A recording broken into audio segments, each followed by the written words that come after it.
Thumbnail చూసి ఇప్పటికీ అర్థమైపోయి ఉంటుంది మా కుంభమేళా జర్నీ ఎలా స్టార్ట్ అయిందో అని చెప్పడమే ఈ video. So let's get started. Kumbh Mela అంటూ ఒకటి ఉందని కుంభమేళా స్టార్ట్ అయ్యాకే తెలిసింది. ఈ ఇన్స్టాలోను యూట్యూబ్లోను ఎప్పుడైతే కుంభమేళా వైరల్ అయిందో అప్పుడు నేను కూడా వెళ్ళాలి అని చెప్పి మా అమ్మతో చెప్పాను. అది వినగానే మా అమ్మ ఫస్ట్ డైలాగ్ ఏంటో తెలుసా? నిజం చెప్పు, నువ్వు భక్తితో వెళ్ళట్లేదు కదా, తిరగడానికి వెళ్తున్నావు కదా అని అడిగింది. అండ్ మా మమ్మీ గెస్ చేసింది రాంగ్ అయితే కాదు. నేను కుంభమేళా కంప్లీట్గా ఎక్స్ప్లోర్ చేయడానికి అని చెప్పి నేను స్టార్ట్ అయ్యాను, కానీ అది చాలా డిఫరెంట్ వేలో వెళ్ళింది. ఓకే, సో ఇంకా ఇంట్లో చెప్పేశాను ఇలాగ వెళ్ళాలి అనుకుంటున్నానంటే ఓకే అన్నారు. ఇంకా నాతో పాటు ఎవరెవరు వస్తారు అని అడిగారు. నేను నా క్లోజ్ ఫ్రెండ్ పేరు చెప్పాను. వాళ్ళు ఇంకా కన్విన్స్ అయిపోయారు. ఓకే, తనతో పాటు ఇంకొకళ్ళు అయినా సరే తోడుగా ఉన్నారు కదా అని చెప్పి ఇంకా వాళ్ళు కన్విన్స్ అయిపోయి ఓకేలే వెళ్ళండి, కానీ చాలా అంటే చాలా జాగ్రత్తగా ఉండాలి, అసలుకే మనకు తెలియని ప్రదేశం, ఇంకా సౌత్ నుండి నార్త్కి వెళ్తున్నారంటే ఇంట్లో పేరెంట్స్ చాలా అంటే చాలా భయపడతారు. ఎందుకంటే కంపేర్ టు సౌత్, నార్త్ కొంచెం అంత సేఫ్గా అనిపించదు అది ఎవరికైనా సరే. సో ఇంకా జాగ్రత్తగా వెళ్ళి వచ్చేయండి అని చెప్పారు.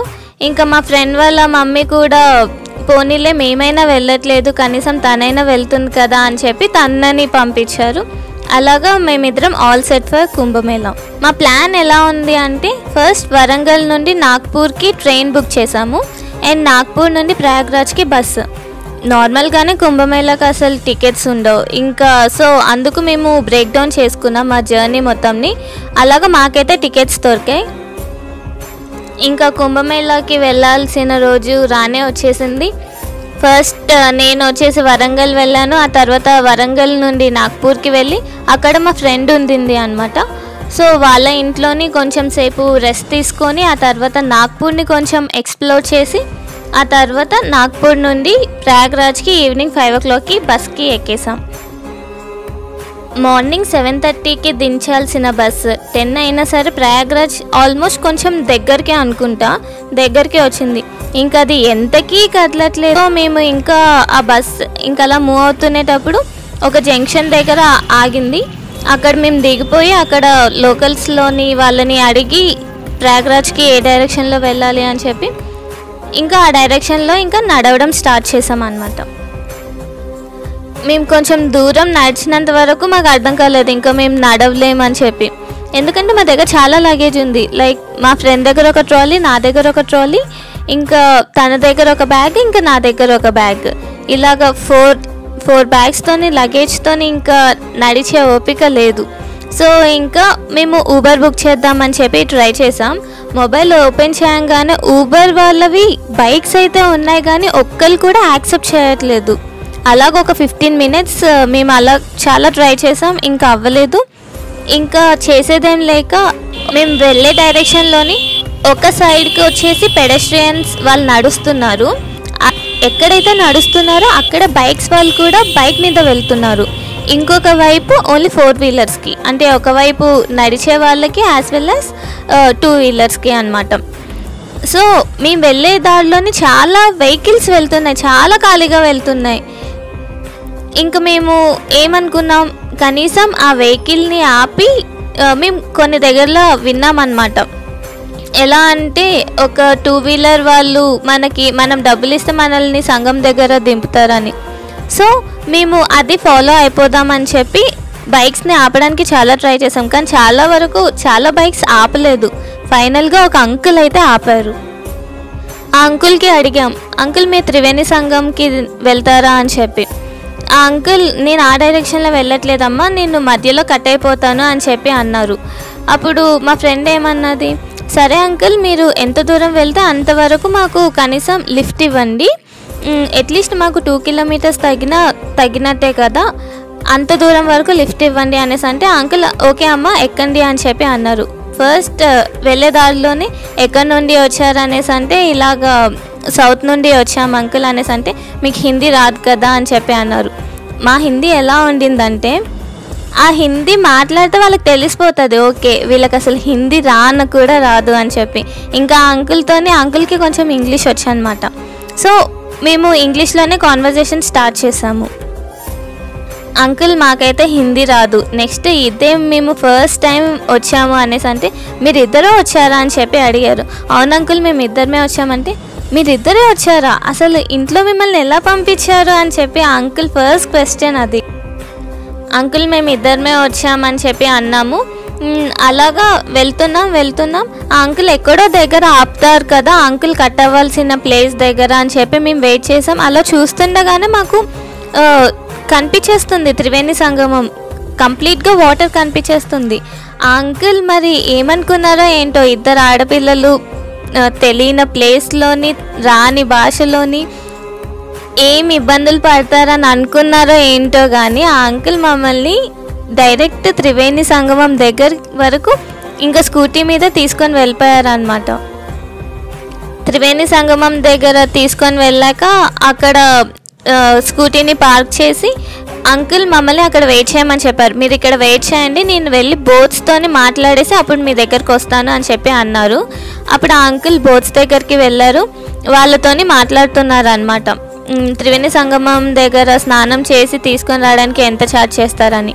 మేము కరెక్ట్ ఎప్పుడు ఏ టైంలో వెళ్ళామంటే మౌని అమావాస్యకి స్నానం చేస్తారు కదా, అప్పుడు చాలా స్టాంపేడ్ జరిగింది. అది అయిపోయిన ఒక 5-6 days తర్వాత మేము వెళ్ళాం. అప్పటికైనా కొంచెం రష్ తగ్గుతుంది అని చెప్పి, అంటే అప్పటికే చాలా న్యూస్ వస్తున్నాయి కదా, చాలా ట్రాఫిక్ జామ్ అయిపోయింది, అసలు ఎవ్వరూ వెళ్ళకూడదు అని చెప్పి. సో ఇలాగైనా సరే మనుషులు తగ్గుతారని, ఆల్రెడీ ఇది ప్రీ ప్లాన్డే కానీ అది వచ్చింది కాబట్టి మేబీ మనుషులు తగ్గుతారేమో అని ఎక్స్పెక్ట్ చేసాం. కానీ అస్సలు అలా కాదు, ఫుల్ మనుషులు ఉన్నారు అప్పుడు కూడా.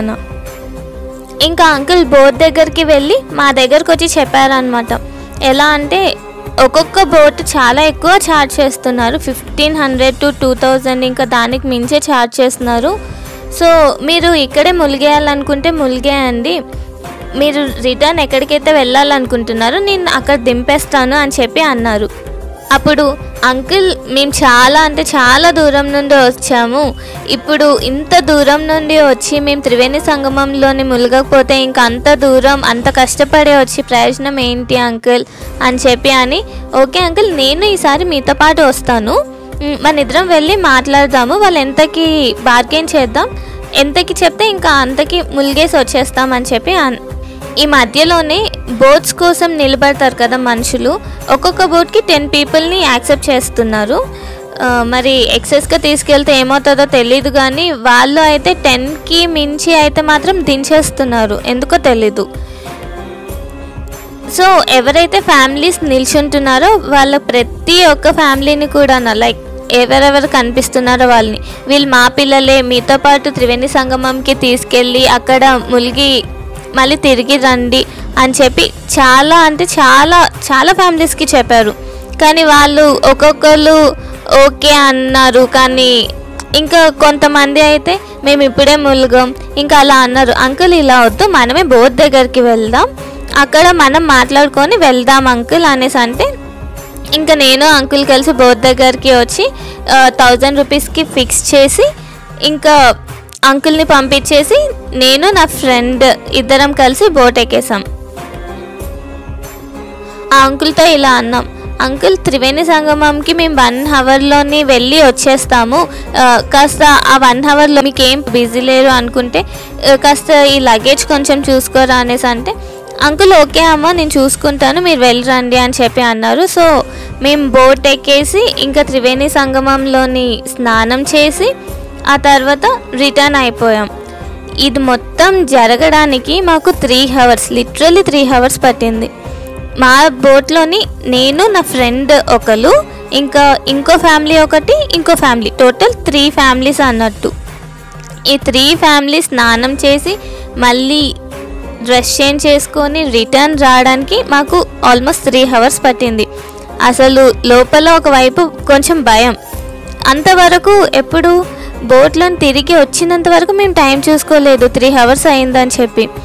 ఒక్కసారి టైం చూస్తే లిటరలీ షాక్, అసలు 3 hours అయింది పాపం అంకుల్కి వెయిట్ చేపిస్తున్నామని చెప్పి.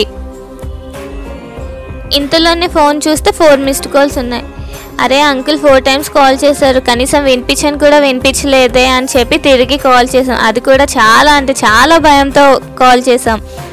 ఎలా అంటే ఇంకా అంకుల్ పర్లేదు ఇంకెంత టైం పడుతుంది చెప్పండి అని చెప్పి అడిగారు. ఇంకా అంతే, అంకుల్ మేము ఆల్మోస్ట్ దగ్గరలోనే ఉన్నాము, ఇంకొక 10 to 15 minutesలో వచ్చేస్తాము అంకుల్ అనేసి చెప్పాము. ఇంకా తర్వాత 10 minutesలోని అక్కడికి మళ్ళీ మా స్టార్టింగ్ పాయింట్కి రీచ్ అయిపోయాక ఇంకా వెంటనే మా లగేజ్ తీసేసుకొని అంకుల్ ఇంకా వెళ్ళిపోండి, మేము ఇక్కడ నుండి మేమే టేక్ కేర్ చేసుకుంటాము, ఇప్పటికే మీరు చాలా అంటే చాలా హెల్ప్ చేశారు, దానికి చాలా థ్యాంక్స్, ఇంకా మీరు రిటర్న్ స్టార్ట్ అవ్వండి అంకుల్, మేము ఇంకా ఇప్పటి నుండి వెళ్ళిపోతాము అనేసి అంటే ఆ అంకుల్ ఒక్కసారి తలపైకి ఎత్తి చూడండి అని చెప్పి చూపించారు. ఎలా అంటే ఆ ఫ్లైఓవర్ నిండా ఫుల్ వెహికల్స్, కనీసం అది జరగని కూడా జరగట్లేదు, ఇంచు కూడా కదలకుండా అలా ఉంది, అంటే అంత ట్రాఫిక్ జామ్. అది ఫ్లైఓవర్. ఇంకా మా కిందన కూడా చాలా అంటే చాలా మనుషులు ఉన్నారు, అది కూడా ఆల్మోస్ట్ లైక్ ట్రాఫిక్ జామ్ లాగే కనిపిస్తుంది. కాశీ ఎలా వెళ్ళాలి అనుకుంటున్నారు అని అడిగారు. అంకుల్ అయితే బస్ కానీ లేదంటే ట్రైన్ కానీ అని చెప్పాము. So uncle first bus stop దగ్గరికి తీసుకెళ్లారు, కానీ అక్కడ ఫుల్ ట్రాఫిక్ జామ్ చూసేసరికి ఇంకా మీరు ఇలా అయితే ఇంకా వెళ్ళరు, మీకు ఇంకా ట్రైనే సేఫ్ అని చెప్పి కాశీ దగ్గరికి వెళ్ళడానికి టోటల్ నైని జంక్షన్ అని చెప్పి ఒక జంక్షన్ ఉంటుంది, ప్రయాగ్రాజ్ జంక్షన్ ఉంటుంది. కానీ మాకు ప్రయాగ్రాజ్ అదే త్రివేణి సంగమం నుండి నైని జంక్షన్ దగ్గర అనమాట. సో మమ్మల్ని అంకుల్ నైని జంక్షన్లో దింపేశారు. అంకుల్కి మళ్ళీ ఇంకోసారి చాలా అంటే చాలా చాలా పెద్ద థ్యాంక్స్ చెప్పి అంకుల్ ఇంకా ఇప్పుడైనా సరే రిటర్న్ వెళ్ళండి అంకుల్ అని చెప్పి అంటే, లేదు ఆల్రెడీ ఇక్కడి వరకు వచ్చాను కదా, నేను మిమ్మల్ని ట్రైన్ దగ్గర దింపేసి అప్పుడు వస్తాను అని చెప్పి అన్నారు. అంకుల్ ఇంకా ట్రైన్ రావడానికి ఆల్మోస్ట్ ఇంకొక 1 hour 2 hour అలాగా టైం ఉంది, ఈ ట్రైన్ డిలేలో చూపిస్తుంది, మీరు వెళ్ళండి అంకుల్ అనేసి అంటే అట్లీస్ట్ ప్లాట్ఫామ్ అయినా చెప్పండి, పోనీ అక్కడి వరకైనా దింపుతాను, మీరు సేఫ్గా వెళ్తున్నారా లేదా అన్నది నా ప్రయారిటీ కదా అని చెప్పి అంటే, ఓకే అంకుల్ ఈ ప్లాట్ఫామ్లోని ట్రైన్ ఆగుతుంది, ఇదే ప్లాట్ఫామ్ అనేసి అంటే అక్కడి వరకు అంకుల్ వచ్చి మమ్మల్ని దింపి, అంకుల్ ఫైనల్ వర్డ్స్ ఏంటో తెలుసా, నన్ను నమ్మినట్టు ఈ నార్త్లో అసలు ఎవరిని కూడా నమ్మకూడదు, ఒక్కొక్కరు చాలా మంచి వాళ్ళు ఉంటారు కానీ ఒక్కొక్కరు చాలా చెడ్డ వాళ్ళు కూడా ఉంటారు, అందరూ మంచి వాళ్ళే ఉండరు, సో మీరు చాలా అంటే చాలా కేర్ఫుల్గా ఉండాలి నార్త్ ప్లేసెస్లోని అని చెప్పి అన్నారు. ఇంకా దానికి మా దగ్గర ఆల్మోస్ట్ వర్డ్స్ లేవు, ఎందుకంటే మాకు చాలా అంటే చాలా మంచి అంకుల్ పరిచయం అయ్యారు. ఇంకా చెప్పాలి అంటే ఆ అంకుల్ లేకపోతే మాకు ఈ ప్రయాగ్రాజ్ ప్రయాణమే త్రివేణి సంగమం అది అంత ఫాస్ట్గా అయ్యేది ఖచ్చితంగా కాదు. మాతో పాటు త్రివేణి సంగమంకి వచ్చిన వాళ్ళు మళ్ళీ మా రిటర్న్ జర్నీలో మాకు ట్రైన్లో పరిచయం అయ్యారనమాట. వాళ్ళు ప్రయాగ్రాజ్ జంక్షన్ నుండి త్రివేణి సంగమంకి నడుచుకొని వచ్చి త్రివేణి సంగమంలో ములిగి మళ్ళీ తిరిగి ప్రయాగ్రాజ్ జంక్షన్కి వెళ్ళడానికి ఆల్మోస్ట్ వాళ్ళకి ఒక 18 hours అట్లా పట్టింది. ఇది అప్రాక్సిమేటే, నాకు అంత కరెక్ట్గా తెలియదు కానీ వాళ్ళు చెప్పిన దాని ప్రకారం అంత టైంని మాకు ఈ ఒక్క అంకుల్ వల్ల మాకు ఆల్మోస్ట్ 5 hours అయిపోయింది. ఇంకా అంకుల్ మాకు మంచిగా సెండ్ ఆఫ్ చేసేసి కాశీలో మాత్రం చాలా జాగ్రత్తగా ఉండాలి మీరు అని చెప్పి ఆ అంకుల్ ఇంకా వెళ్ళిపోయారు. ఇంకా మేము నైని జంక్షన్లోని ప్రయాగ్రాజ్ నుండి కాశీకి ట్రైన్ ఎక్కేసాం. ఇది మా ప్రయాగ్రాజ్ జర్నీ. మీకు కూడా ఇలాంటి ఏదో ఒక సిచ్యువేషన్ ఎప్పుడో ఒకప్పుడు టచ్ అయ్యే ఉంటుంది కదా, అలా ఏమైనా ఉంటే కమెంట్ సెక్షన్లో కమెంట్ చేయండి.